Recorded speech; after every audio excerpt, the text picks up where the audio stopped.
नमस्कार। देश और दुनिया की तमाम फटाफट खबरों में आपका स्वागत है। खबरों के लिए आपसे निवेदन कि यदि आपने हमारे चैनल को सब्सक्राइब नहीं किया तो कृपया करके आपके अपने चैनल को सब्सक्राइब करना ना भूलें। आप सब्सक्राइब करते हैं तो हमें हिम्मत होती है सही और सच्ची खबरें आप तक पहुंचाने की, वरना मीडिया में किस तरह की खबरें आपको दिखाई जाती है। अचानक औरंगजेब गायब हो गए। जी हाँ, औरंगजेब का गायब होने का कारण क्योंकि तहव्वूर आ गए। जी हाँ, अब औरंगजेब के बारे में न तो किसी को कब्र के बारे में कोई खबर है, न ही कब्र का क्या करना है उसके बारे में कोई खबर है, न ही मीडिया पर आप औरंगजेब की कब्र के बारे में कोई खबर है। जी हाँ, औरंगजेब जब तक तहव्वूर आना चलेगा, अब औरंगजेब नहीं चलेगा। तो क्या है आज की बड़ी खबर? जम्मू कश्मीर के अखनूर में सेना का जेसीओ शहीद। किश्तवाड़ा में सुरक्षा बलों ने जैश के 3 आतंकी मार गिराए। सर्च ऑपरेशन जारी है। जम्मू कश्मीर के अखनूर में शनिवार को आतंकवादियों से मुठभेड़ में 9 पंजाब रेजिमेंट के जेसीओ कुलदीप चंद शहीद हो गए। अखनूर के केरी बटल इलाके में शुक्रवार देर रात एनकाउंटर शुरू हुआ था। सुरक्षा बलों ने पूरे इलाके को घेरा हुआ है। सेना ने एक्स पर पोस्ट कर इसकी जानकारी दी। कब तक इसी तरह से शहीद होते रहेंगे हमारे सैनिक? पश्चिम बंगाल के मुर्शिदाबाद जिले सहित 4 जिलों में नए वक्फ कानून के खिलाफ शुक्रवार को हुए हिंसक प्रदर्शनों के मामले में पुलिस ने अब तक 120 से ज्यादा प्रदर्शनकारियों को गिरफ्तार किया है। पुलिस के अनुसार 70 लोगों को सूती से 41 लोगों को शमशेरगंज से गिरफ्तार किया गया है।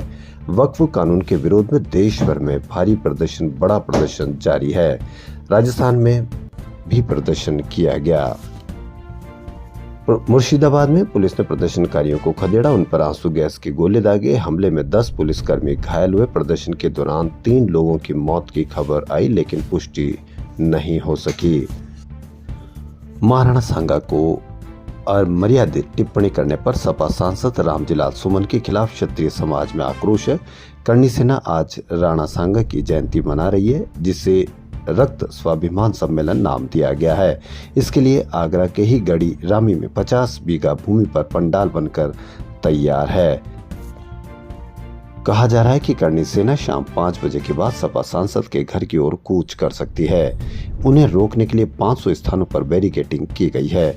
क्या इस तरह से भीड़ को हम आजाद कर सकते हैं? किसी के भी घर जाने पर किसी को भी रोकने के बावजूद वह वहां जा सकते हैं? इस पर आप अवश्य कमेंट करके बताएं। इलेक्ट्रॉनिक वोटिंग मशीन, जी हां, ईवीएम को लेकर तुलसी गबार्ड अमेरिका के बड़ा सवाल उठाया। अमेरिका की नेशनल इंटेलिजेंस डायरेक्टर ने बड़े सवाल उठाए। ईवीएम को लेकर अमेरिका में भी सवाल अब उठने लगे। अमेरिका के नेशनल इंटेलिजेंस डायरेक्टर तुलसी गबार्ड ने कहा कि ईवीएम को आसानी से हैक करके चुनाव नतीजों में हेरफेर की जा सकती है। इसलिए पूरे अमेरिका में पेपर बैलेट लागू करने की जरूरत है, ताकि मतदाता चुनाव की पारदर्शिता पर भरोसा कर सके। लेकिन जैसे ही ईवीएम की बात आती है तो हमारे चुनाव आयोग शुरू से कह देते हैं कि भारत का चुनाव आयोग बोला हमारी ईवीएम दूसरे देशों से अलग। अब तक 5 करोड़ वीवीपैट से पुष्टि। जी हाँ, हमारी ईवीएम दूसरे देशों से अलग कैसे हो सकती है? इसका मैकेनिज्म किस तरह से बनाया गया है? क्या हमारे चुनाव आयोग ने ईवीएम को किसी दूसरे इंजीनियर से या दूसरे तकनीकी विशेषज्ञ से इसको जांच करवाई, या इसको खुले में किसी को भी जांच करने के लिए ईवीएम को दिया गया? या पूरे देश में ईवीएम पर जब सवाल उठने लगे तो क्या हमारे चुनाव आयोग ने किसी को भी चैलेंज करके बुलाया कि कोई भी इसको ईवीएम को हैक करके बताए? तो आप इस पर अवश्य कमेंट करके बताएं। जब दुनिया के सबसे शानदार तकनीकी वाले लोग कह रहे हैं कि ईवीएम को हैक किया जा सकता है, तो हमारे चुनाव आयोग को इस तरह से कैसे कह सकते हैं कि भारत का चुनाव आयोग की हमारी ईवीएम दूसरे देशों से अलग है? न्यूयॉर्क सिटी में गुरुवार को एक टूरिस्ट हेलीकॉप्टर हवा में टूटकर हडसन नदी में गिर गया। हादसे में पायलट समेत स्पेनिश परिवार के 5 सदस्यों की मौत हो गई। मृतकों में जर्मन कंपनी सीमेंस के सीईओ अगस्टिन एस्कोबार, उनकी पत्नी और 3 बच्चे शामिल है। 4 साल, 5 साल और 11 साल के उन बच्चों में से एक का जन्मदिन था। हादसे के पहले पायलट की एटीसी से बातचीत का ऑडियो सामने आया है।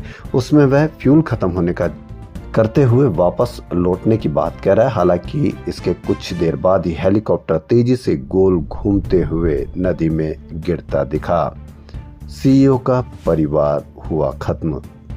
आपको ध्यान होगा कि रेलवे में वरिष्ठ नागरिकों को सब्सिडी दी जाती थी। जी हाँ, वरिष्ठ नागरिकों को सभी वर्गों के ट्रेन में 40% और 50% की छूट मिलती थी, लेकिन वह छूट अब खत्म कर दी गई है। रेलवे ने वरिष्ठ नागरिकों को छूट बंद कर 5 साल 8,913 करोड़ रुपए की कमाई की है। यह एक आरटीआई के जवाब में रेलवे ने यह जानकारी दी है। 60 वर्ष से अधिक उम्र के पुरुष और 58 वर्ष से अधिक उम्र की महिलाओं को 20 मार्च 2020 से पहले सभी वर्गों के ट्रेनों में छूट मिलती थी, लेकिन आप कहीं पर भी मीडिया पर इसकी कोई चर्चा नहीं देखेंगे कि क्या मीडिया में 8,913 करोड़ की कमाई होने पर रेलवे में इसका कितना प्रतिशत हिस्सा पैसा लगाकर उसको कितना डेवलप किया गया। सोना, जी हाँ, गोल्ड 95,000 रुपए के पार पहुंचा, यानी अब आपका मंगलसूत्र बनवाना बहुत महंगा हो चुका है। अब इसका मतलब ये हुआ कि न तो आप मंगलसूत्र बनवा पाएंगे, न ही कोई इसको चुरा पाएगा। सारा झंझट खत्म। राहुल गांधी इन दिनों अपनी निजी यात्रा पर रणथंभौर में है। राहुल गांधी ने दूसरे दिन शुक्रवार को भी रणथंभौर नेशनल पार्क का भ्रमण कर बाघों की अठखेलियां देखी। रणथंभौर दौरे के दौरान गांधी ने सुबह की पारी में भी रणथंभौर में टाइगर सफारी का लुत्फ उठाया।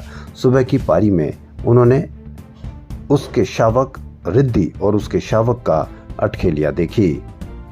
शेयर बाजार में जारी उतार चढ़ाव और ट्रम्प टैरिफ को लेकर निवेशकों की चिंता के बीच मार्च में म्यूचुअल फंड्स में नेट इनफ्लो में गिरावट दर्ज की गई है। इक्विटी म्यूचुअल फंड्स में निवेश फरवरी के 29,303 करोड़ रुपए से 14% घटकर मार्च में 25,082 करोड़ रुपए रह गया है, लेकिन ये 4,000 करोड़ रुपए के करीब जब घटा तो इसकी कहीं कोई चर्चा हुई या नहीं हुई, या होगी या नहीं होगी, इस पर भी आप अवश्य कमेंट करके बताएं। अमेरिकी राष्ट्रपति रोज कोई न कोई इस तरह के आदेश निकालते हैं जिससे आम आदमी पर भी इसका प्रभाव पड़ता है। अमेरिकी राष्ट्रपति ने 6,000 नाम डेथ मास्टर लिस्ट पर डाले, सरकारी लाभ हुए खत्म। जी हाँ, अमेरिकी राष्ट्रपति डोनाल्ड ट्रंप के प्रशासन ने प्रवासियों को देश से निकालने का नया हथकंडा अपनाया है। ट्रंप प्रशासन ने 6,000 से अधिक अवैध प्रवासियों को सोशल सिक्योरिटी एडमिनिस्ट्रेशन की डेथ मास्टर लिस्ट में डाल दिया है। सामान्य तौर पर जिन लोगों की मौत हो जाती है उनका नाम इस लिस्ट में जोड़ा जाता है ताकि लाभार्थियों की लिस्ट से उनका नाम हटा सके, लेकिन अब इस लिस्ट में अवैध प्रवासियों के नाम जोड़े जा रहे हैं। एक बार नाम जुड़ने के बाद सोशल सिक्योरिटी नंबर निष्क्रिय हो जाएंगे और वे सरकारी लाभ से वंचित हो जाएंगे। क्रेडिट कार्ड सहित सभी बैंकिंग जैसी सभी वित्तीय सुविधाओं से प्रवासी वंचित हो जाएंगे।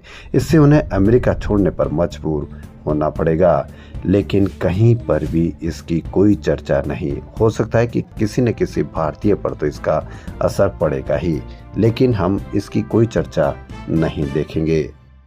खबरों में फिलहाल इतना ही। यदि आपको हमारा चैनल पसंद आए तो लाइक, सब्सक्राइब और शेयर अवश्य करें।